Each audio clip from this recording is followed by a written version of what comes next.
Hi students, एक important question discuss कर लेते हैं जो करंट इलेक्ट्रिसिटी का है। इसमें आपका Kirchhoff's voltage law and current law लगा के हम कर सकते हैं।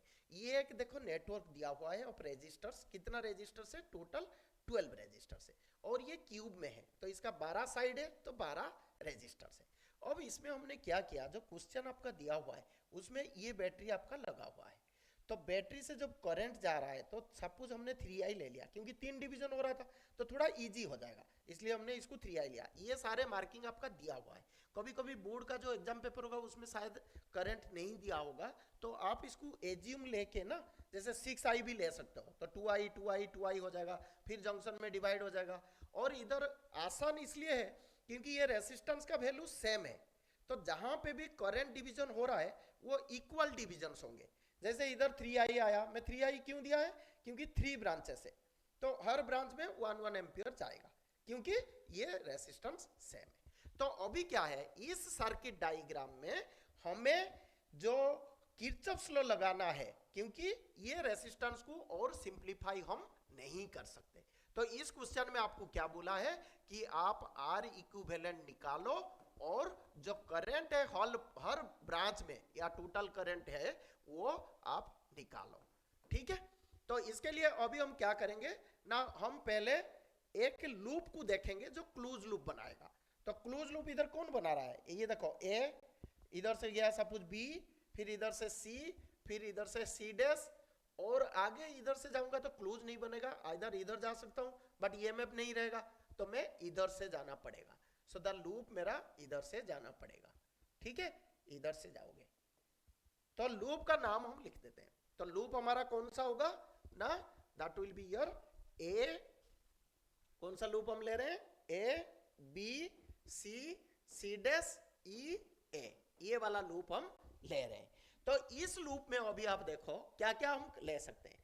तो पहला देखो, करंट इधर जा रहा है और हमारा लूप भी इधर जा रहा है इसी डायरेक्शन में, तो ये पॉजिटिव हो जाएगा।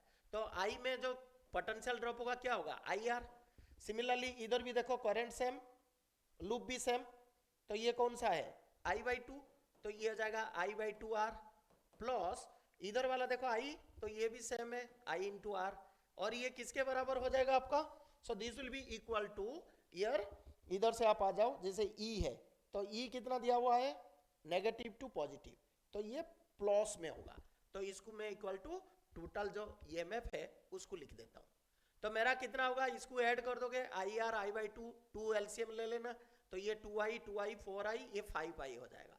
ठीक है, 5IR। और इसका वैल्यू कितना होगा? ईएमएफ जो ई है। ये आपको समझ में आ गया? ओके। अब इधर से एक ट्रिक्स है। ट्रिक्स क्या है कि इसमें पूरा नेटवर्क में सिर्फ बैटरी एक ही लगा हुआ है जिसका ईएमएफ है 10 वोल्ट, राइट। और जो इधर 3i है, 3i का मतलब टोटल करंट, जो सर्किट करंट है वो 3i है। तो हमें ऑलरेडी पता है कोई भी सर्किट में टोटल करंट का फॉर्मूला क्या होता है। अगर सर्किट हम देखते हैं तो उसमें करंट का फॉर्मूला क्या होता है?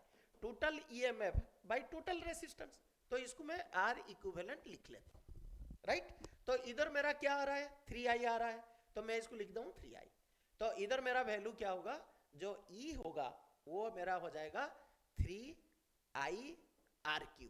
ठीक है, तो मुझे एक्चुअली आर इक्विवेलेंट चाहिए। तो इधर आई का वैल्यू मैं इधर पुट कर सकता हूं, आई का वैल्यू आप पुट करके इसको कर सकते हो। तो वैल्यू हम पुट कर देते हैं। तो ई का वैल्यू कितना दिया है? 10 दिया है, तो आर इक्विवेलेंट मेरा कितना हो जाएगा? ठीक है, आर इक्विवेलेंट आप इधर पुट कर दो। ठीक है, तो ई का वैल्यू इसको बराबर कर देना, मतलब दिस ईएमएफ और ये वाला ईएमएफ इनको बराबर कर दो तो आपको आर इक्विवेलेंट मिल जाएगा। तो आर इक्विवेलेंट कैसे मिलेगा? मैं इसको अभी सॉल्व कर देता हूं। तो ये वाला वैल्यू हमें क्या करना है? इसको इक्वेट कर देना है। ये इक्वेशन 1 मान ले और ये इक्वेशन 2 मान लो। तो ये क्या हो जाएगा? 5IR by 2 is equal to 3i अपो that is into R equivalent. तो इधर देखो आई आपका कट, और इसको अगर अभी 3 को मैं इधर ले जाऊंगा तो आर इक्विवेलेंट मेरा कितना हो जाएगा? 3 को इधर ले लूंगा तो 5/6 R हो जाएगा। अब ये R का वैल्यू मुझे क्वेश्चन में ऑलरेडी दिया हुआ है। कितना दिया हुआ है? 1। ये R मेरे को कितना दिया? 1 ओम दिया, तो मैं इधर लिख सकता हूं आर इक्विवेलेंट जो होगा वो 5/6 इंटू 1, तो 5/6 ओम हो जाएगा। तो इससे मुझे आर मिल गया, तो मेरा आर इक्विवेलेंट कितना हुआ 5/6 ओम। ये आपका फर्स्ट पार्ट है। तो इधर ट्रिक्स क्या था, सिर्फ ईएमएफ का इधर एक इक्वेशन मिल गया केवीएल पुट करके, और दूसरा टोटल सर्किट करंट वाला फॉर्मूला पुट करके ओम्स लॉ उधर से हमने ले लिया। तो 5/6 ओम हो गया जो R equivalent of the total network. ठीक है, अब आर इक्विवेलेंट मिलने के बाद आप इधर पुट कर दो। ठीक है, तो आई का वैल्यू कितना होगा, ई का वैल्यू कितना होगा। ठीक है, तो इधर ई का वैल्यू क्या था 3i आर इक्विवेलेंट, तो इधर मैं लिख दूं E इज इक्वल टू क्या था 3i are equivalent. Are equivalent मेरा कितना था 5/6, तो इधर ये E का वैल्यू मैं कितना लिख सकता हूं 10, तो ये वाला अभी मेरा पुट हो जाएगा। तो इधर से क्या हो जाएगा 60, ये 15, सो I इज इक्वल टू 60/15, तो 60/15 कितना होता है 4 एम्पियर होता है। तो आपको क्वेश्चन में क्या पूछा है कि टोटल जो ब्रांच करंट्स होगा हर ब्रांच में वो आपको बताना है। तो इधर से देखो आई जा रहा है तो आप लिख लेना, तो ये 4 एम्पियर होगा, ये 4, ये 4, फिर इधर जाके ये 2, ये 2, ऐसे करके इधर आ जाएगा 4, ऐसे करके सारे आ जाएगा। तो अगर मुझे पूछता है टोटल सर्किट करंट जो होगा आई टोटल सर्किट करंट कितना होगा 3i, so 3 into 4 that is 12 ampere, that is 12 ampere. तो इस टाइप के क्वेश्चंस में आप देखना हर बार हम सर्किट को रिड्यूस नहीं कर सकते, कभी कभी किरचॉफ्स करंट लॉ या किरचॉफ्स वोल्टेज लॉ पुट करके हम इसको सिंप्लीफाई कर देंगे।